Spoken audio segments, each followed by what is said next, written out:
How's it going, YouTube? Raj here. Hope you guys are doing well. Today I've got a haul video. I've been picking up a few fragrances recently. If you've seen one of my recent videos where I went through a couple of fragrances that I had bought a long time ago that I didn't get a chance to show you guys.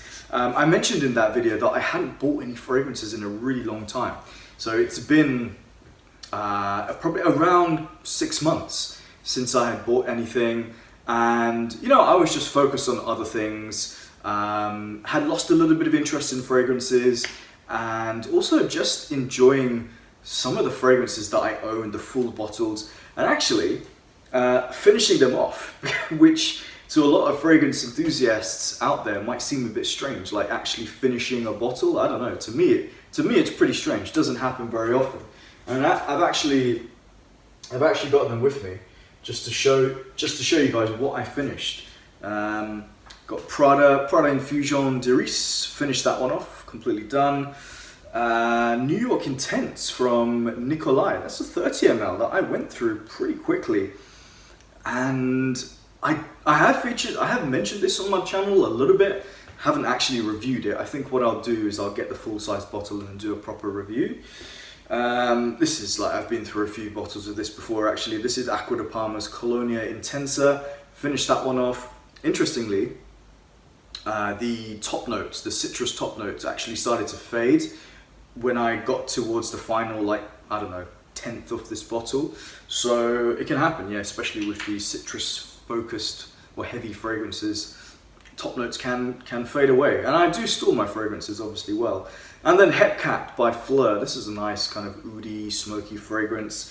All gone, and yeah, it was good to just focus on full bottles, go through loads of samples that I had built up over the years, and just not buy anything, just not, you know, be constantly looking online. And it was quite nice to take a step back. But now I'm taking a step back in, and I've bought four full bottles to show you. There are some miniature bottles, and a couple of decants as well that I thought I'd just show you guys as well. All of the fragrances that I will mention are down below along with the timeline, so hopefully it makes it easier for you to follow along and maybe reference back and whatever. So let's kick things off with the first one.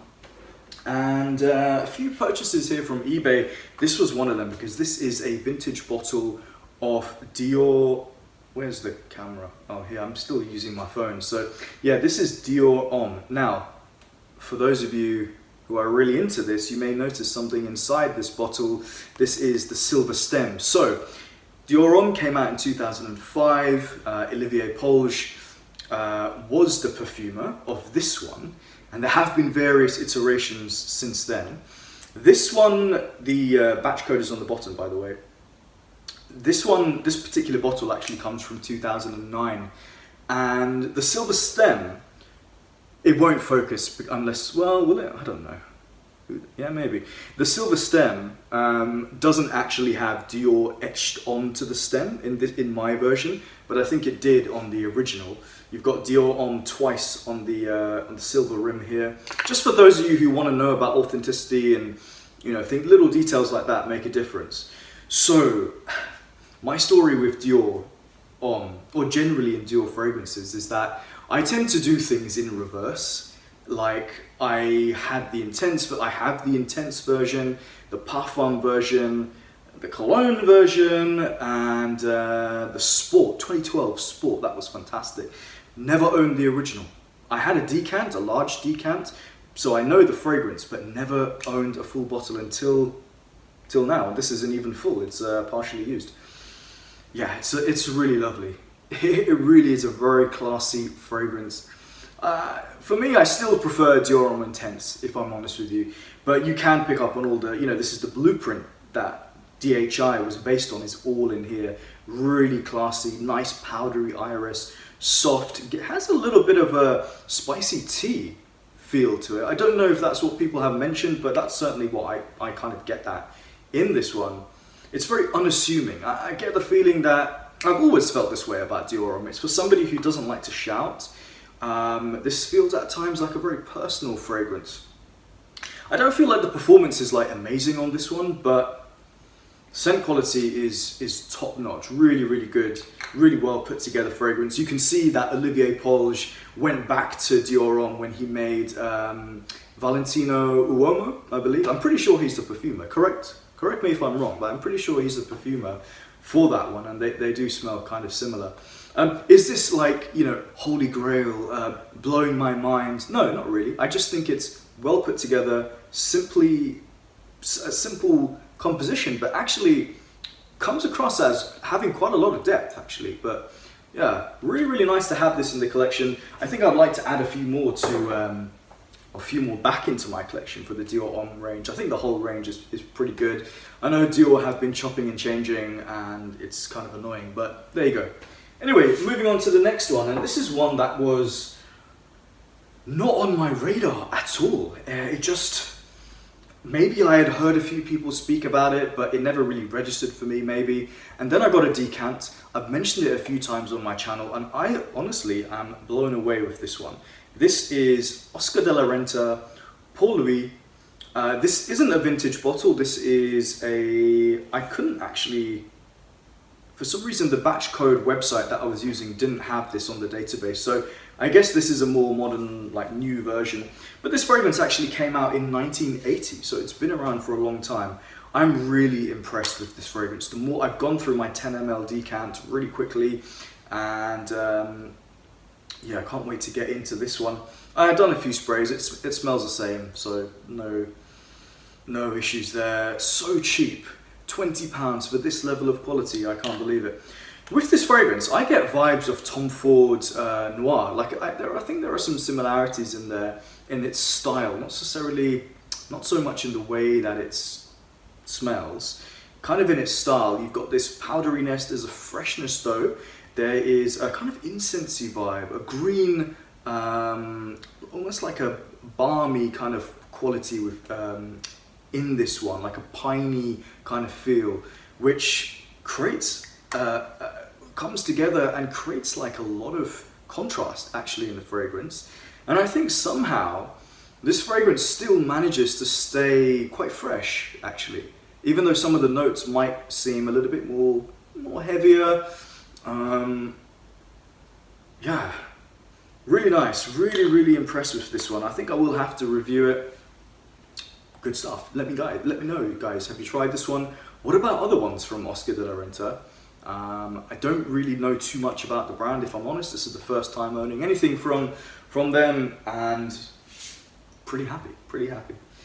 Okay, going on to the next one. This is a vintage bottle.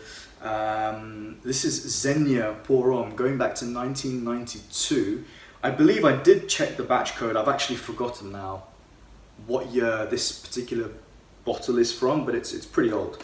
Came out in 92. Perfumers are Alain Mourar, I don't think I pronounced that correctly, somebody, and also Rosendo Matteo, who is somebody I need to explore a little bit more because he does have his own range. Or is it a her? I'm not sure actually. Rosendo Matteo has their own range of fragrances. So yeah, this could be an interesting one to, that could be an interesting line to get into. This fragrance, I think, is a little bit similar to this fragrance. Now I did show this one recently on the video. This is Vintage Jazz by YSL. This is like basically like the original bottle, basically the piano keys bottle. I definitely think there are some similarities. Not as dense as Jazz. This one has yes, it has all the hallmarks of what you would kind of expect from a fragrance from around this era. Although 92, things were starting to freshen up in the fragrance world, but dense oak moss, spices, decaying leaves kind of vibe, but not as strong as Jazz. This one, later on as it dries down, actually freshens up a little bit, which is quite nice, and you get a very dewy, grassy, wet oak moss feel, very classic design. I love the bottle. the box. I really like what they've done with this kind of wooden kind of effect. Kind of looks like the inside of Rich Mitch's fragrance bureau, don't you think? A little bit. Must have been inspired by him. Yeah, really loving this fragrance. Looking forward to getting into it. Doesn't smell like anything that you will find in today's market in terms of current releases. And sometimes I find with these vintage fragrances, sometimes it's not always about the scent. It's sometimes about exploring something that came or existed from a different time period. And we're experiencing fragrances now, like modern releases, but it would have been cool to like be around or like be like my age or into fragrances back in those days, because well, it was a different time. So yeah, it's kind of like taking a bit of a trip in a time capsule. So yeah, Zegna Pour Homme. Again, let me know if you tried it or if you own a bottle. Okay, so going on to the final full bottle. This is from Missoni. This is from 1994. Enzo Gaiardi is the perfumer. Again, this one is another one that I had never heard of. Really lovely bottle and box. I love the presentation with the colors and how the shape of the bottle is. Kind of, I guess, maybe inspired by some sort of Grecian pillars or, you know, something like that. Yeah, Missoni. I've never owned a fragrance from Missoni, and this one I'm kind of on the fence with. It was a blind buy. I really don't like blind buying. This was a blind buy. Zegna was a blind buy. Yeah, just those two, and a few of these minis as well, and the decants, I suppose, some of them. It is nice.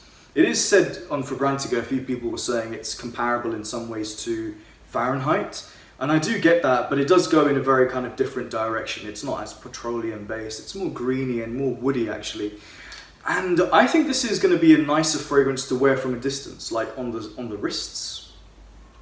I did a few sprays up here, and it felt a bit chemically, to be honest. From a distance, though, actually I like how it comes off from my wrists, because I was getting a really nice deodorant vibe, like a spicy, woody deodorant. And sometimes I thought, huh, that smells quite good. Other times I thought, this is kind of annoying. But I want to give this fragrance a chance. You know, it's I just saw it on eBay, took a punt. You win some, you lose some. We'll see how it goes. But yeah, again, kind of like one of those that I'd never heard of this fragrance. So pretty cool to own something that is, I guess, pretty rare. All right, so moving on to some of the miniatures. I've got 4 here to show you. 3 of them are in boxes. This one is Paco Rabanne Eau de Sport, Gianfranco Ferre Homme or For Man, and then Charles Jourdan. This is Un Homme, and then also a little miniature of vintage Fahrenheit. Pretty happy with that actually. I again, like Dior Homme, I've gone backwards when it comes to.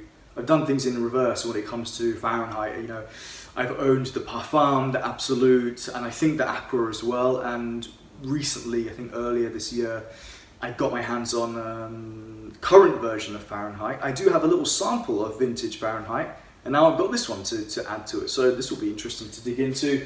I will do a little. Let me unbox these minis just so you can see.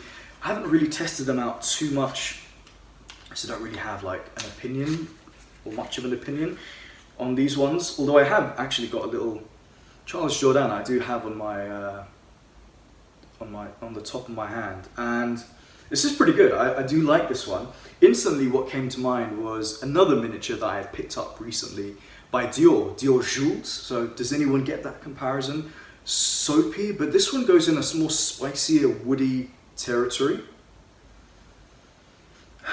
Yeah, maybe a touch of cardamom, maybe a bit of vetiver, but it's very woody and soap-like. It feels quite clean, actually. It's a really, almost dropped it. It is a really nice fragrance, so looking forward to getting into that one. The Gianfranco Ferre, this one is, so this is the clear version. I've seen a few with like the black casing. This one is the clear one. Definitely do not want to drop these. That's the clear one. I really like the bottle design actually. That ambery color just reminds me of something from like a pharmacy, like a medicine bottle or something like that. And I haven't tested this one out too much, but I did a little dab and it had I know this is a very general way of describing a fragrance, but it smelled kind of spicy. I know that doesn't sound a little bit spicy, a little bit aromatic. I've been hearing a lot of my favorite reviewers have mentioned this, so it'll be cool to get into that. And Paco Rabanne Eau de Sport. Now, this one is called Eau de Sport on the packaging and certainly on the little box here. But I've heard it referred to as Sport de Paco Rabanne, and are they the same thing? Might need you guys to help me out on that one because I'm not entirely sure. But yeah, again, haven't really worn this, but it'll be good to get into it. And finally, let's finish off with some decants. I wasn't going to show this to you guys, but I thought I picked up some stuff recently, so why not? I was so close to dropping this one too. Eau Sauvage Extreme. Put that down on this chair.